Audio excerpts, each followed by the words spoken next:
ગોંડલમાંથી પણ ગુંડાઓનો નાશ થાય અને ગુંડાઓ પર યોગ્ય કાર્યવાહી થાય એના માટે થઈ અને મેં અવાજ ઉઠાવ્યો હતો.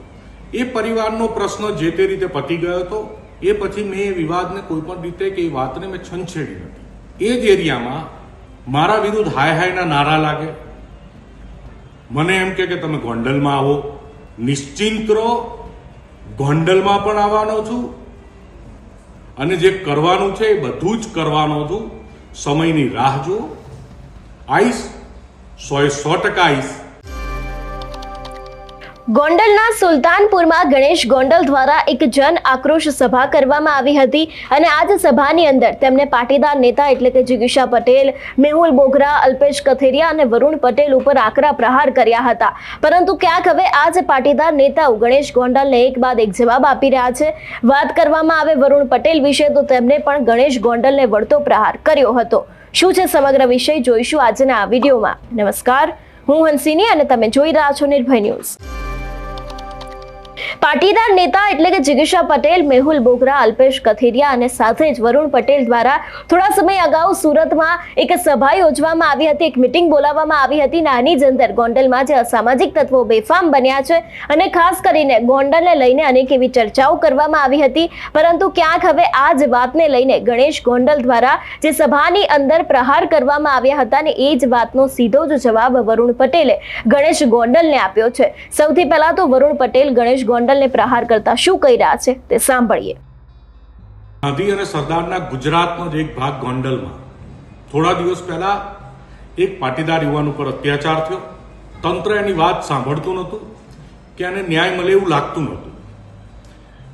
એ યુવાનની પીડા, એ યુવાનને ન્યાય મળે અને ગુજરાત સરકાર જે ગુંડાગીરી વિરુદ્ધ અભિયાન ચલાવી રહી છે તો ગોંડલમાંથી પણ ગુંડાઓનો નાશ થાય અને ગુંડાઓ પર યોગ્ય કાર્યવાહી થાય એના માટે થઈ અને મેં અવાજ ઉઠાવ્યો હતો. એ પરિવારનો પ્રશ્ન જે તે રીતે પતી ગયો હતો. એ પછી મેં એ વિવાદને કોઈ પણ રીતે કે એ વાતને મેં છંછેડી નથી. પણ કાલે અચાનક જ એ જ એરિયામાં મારા વિરુદ્ધ હાય હાયના નારા લાગે, મને એમ કે તમે ગોંડલમાં આવો. ભાઈ, હું તમારી જ પાર્ટીનો કાર્યકર છું અને ભૂતકાળમાં આખું ગુજરાત ગોંડલ સહિત 4 થી 8 વાર ફરી ચૂક્યો છું, વિધાઉટ બોડીગાર્ડ, વિધાઉટ ડ્રાઈવર, એકલો. અને ફરીથી ને હવે સમય આવવાનો છે, હું આખું ગુજરાત ફરવાનો છું. નિશ્ચિંત રહો, ગોંડલમાં પણ આવવાનો છું અને જે કરવાનું છે એ બધું જ કરવાનો છું. સમયની રાહ જુઓ, આઈશ, 100% આઈશ. મારા પ્રેમથી કે બીજી જેવી રીતે મારા સ્વાગતની તૈયારી કરી રાખી હોય એ કરી રાખજો. એકલો જ આવવાનો. ગાંધી અને સરદારના ગુજરાતનો જ એક ભાગ ગોંડલમાં થોડા દિવસ પહેલા એક પાટીદાર યુવાન ઉપર અત્યાચાર થયો. તંત્ર એની વાત સાંભળતું નહોતું કે આને ન્યાય મળે એવું લાગતું નહોતું. એ યુવાનની પીડા, એ યુવાનને ન્યાય મળે અને ગુજરાત સરકાર જે ગુંડાગીરી વિરુદ્ધ અભિયાન ચલાવી રહી છે તો ગોંડલમાંથી પણ ગુંડાઓનો નાશ થાય અને ગુંડાઓ પર યોગ્ય કાર્યવાહી થાય એના માટે થઈ અને મેં અવાજ ઉઠાવ્યો હતો. એ પરિવારનો પ્રશ્ન જે તે રીતે પતી ગયો હતો. એ પછી મેં એ વિવાદને કોઈ પણ રીતે કે એ વાતને મેં છંછેડી નથી. પણ કાલે અચાનક જ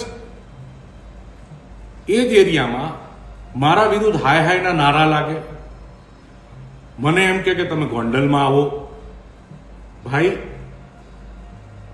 હું તમારી જ પાર્ટીનો કાર્યકર છું અને ભૂતકાળમાં આખું ગુજરાત ગોંડલ સહિત 4 થી 8 વાર ફરી ચૂક્યો છું, વિધાઉટ બોડીગાર્ડ, વિધાઉટ ડ્રાઈવર, એકલો. અને ફરીથી ને હવે સમય આવવાનો છે, હું આખું ગુજરાત ફરવાનો છું. નિશ્ચિંત રહો, ગોંડલમાં પણ આવવાનો છું અને જે કરવાનું છે એ બધું જ કરવાનો છું. સમયની રાહ જુઓ, આઈશ, 100% આઈશ. મારા પ્રેમથી કે બીજી જેવી રીતે મારા સ્વાગતની તૈયારી કરી રાખી હોય એ કરી રાખજો. એકલો જ આવવાનો. એટલે જે પ્રમાણે આપણે ગઈકાલે જોયું હતું કે એક બાદ એક પાટીદાર નેતાઓ હવે ગણેશ ગોંડલને સીધા જ પ્રહાર કરી રહ્યા છે. ગઈકાલે જિગીશા પટેલે પણ ગણેશ ગોંડલ ઉપર આકરા પ્રહાર કર્યા હતા અને હવે આજે વરુણ પટેલ પણ મેદાને આવ્યા છે. તમારું શું માનવું છે આ વિષયને લઈને અમને કમેન્ટ કરીને ચોક્કસથી જણાવજો. તેની સાથે જ અમારી ચેનલ નિર્ભય ન્યૂઝને લાઇક, શેર અને સબસ્ક્રાઇબ કરવાનું ભૂલશો નહીં. નમસ્કાર.